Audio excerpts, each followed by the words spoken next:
Good day everyone, I am Nikki Jin Lozon and I'm here to discuss post-purchase uses and disposal and moderating effects of consumer decision making. So the first topic is post-purchase uses and disposal. Marketers should also monitor how buyers use and dispose of the product. A key driver of sales frequency is product consumption rate. The more quickly buyers consume a product, the sooner they may be back in the market to refranchise it. Consumer may fail to replace some products soon enough because they overestimate product life. One strategy to speed replacement is to tie the act of replacing the product to a certain holiday, event, or time of year. Another strategy is to provide consumer with better information about either the time they first used the product or need to replace it or its current level of performance. If consumer throw the product away, the marketer need to know how they dispose of it, especially if like batteries, beverages, containers, electronic equipment, and disposable diaper. It can damage the environment. There also may be the product opportunity in disposed products. So dito is kailangan alamin ng mga marketers on how their buyers use and dispose of product.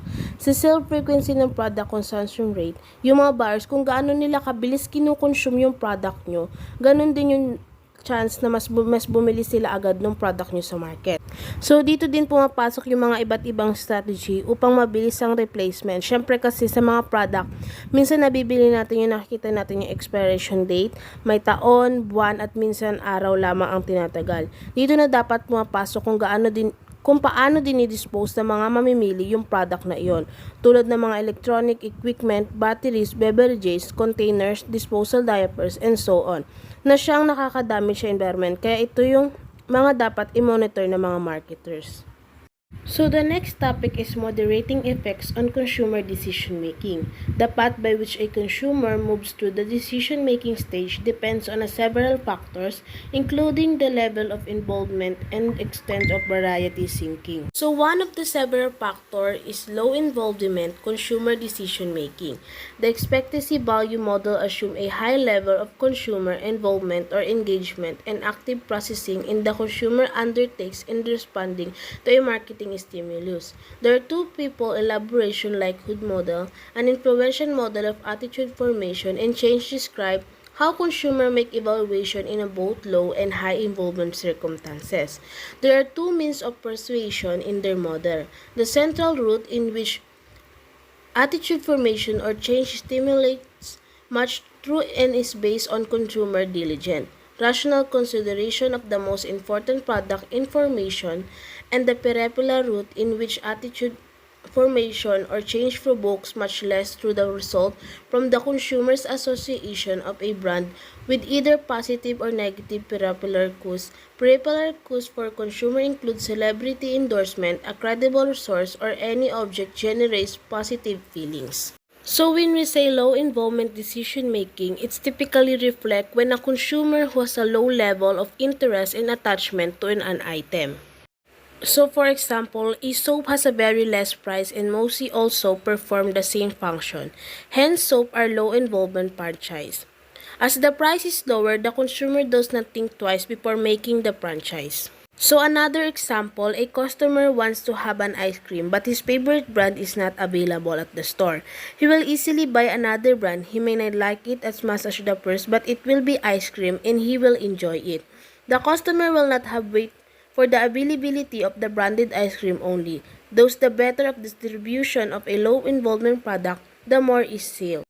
Availability and distribution, a characteristic which can make a low involvement product a success, is its distribution. That is why Pepsi and Cola are always longer ahead. We see similar behavior from other brands in the FMCG sector. Availability of the product is a major criteria for decision making. Average consumer.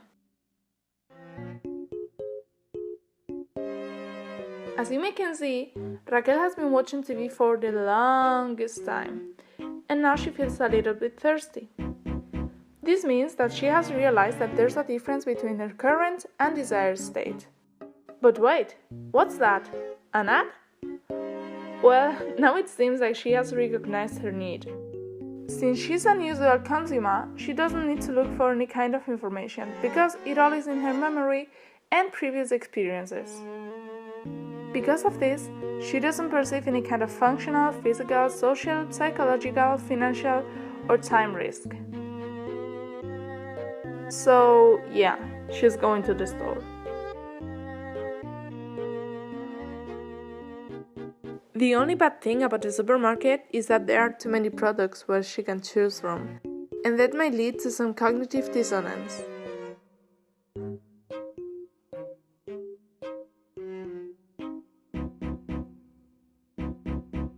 So, even though it is a low investment purchase and there isn't that much to think about, she would still like to evaluate her alternatives. Although soft drinks could be a good alternative, she finally decides that they are not made for her. That's why she grabs her beer and walks out of the store knowing that she will be satisfied.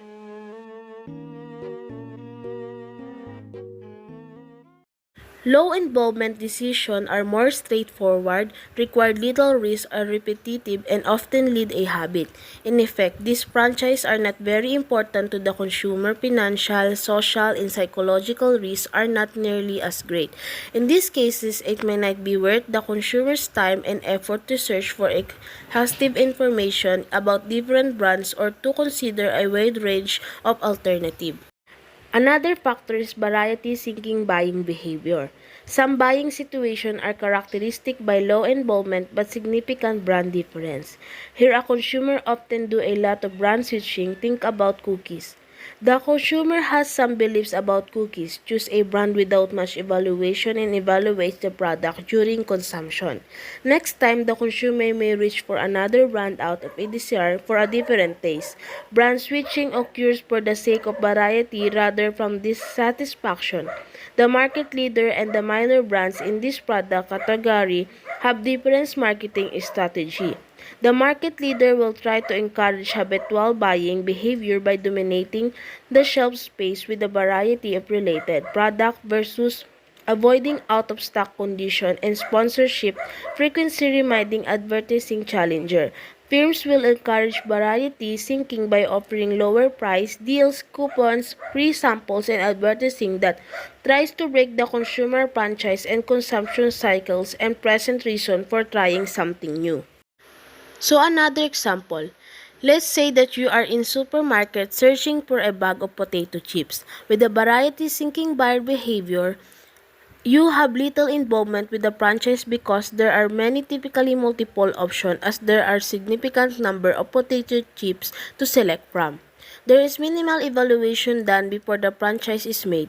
Your attitude toward the franchise of the chips will generally come as you are eating the chip. If you enjoy the chips and have a good experience, then there is a chance that you may purchase the same brand.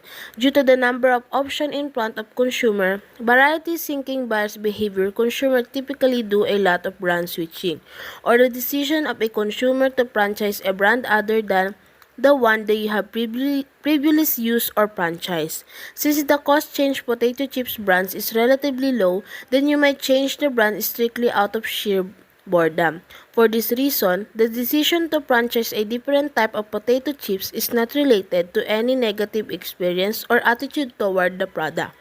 With variety-seeking buyers' behavior, there is very low brand loyalty, which is the behavior of consumer to remain committed to franchising one specific brand over any other. These things could occur for the sake of variety. Hello class, can I explain any marketing concepts? Professor Siegfried, what is variety-seeking buying behavior? Well, me. Consumers undertake variety-seeking buying behavior in situations characterized by low involvement but with significant perceived brand differences.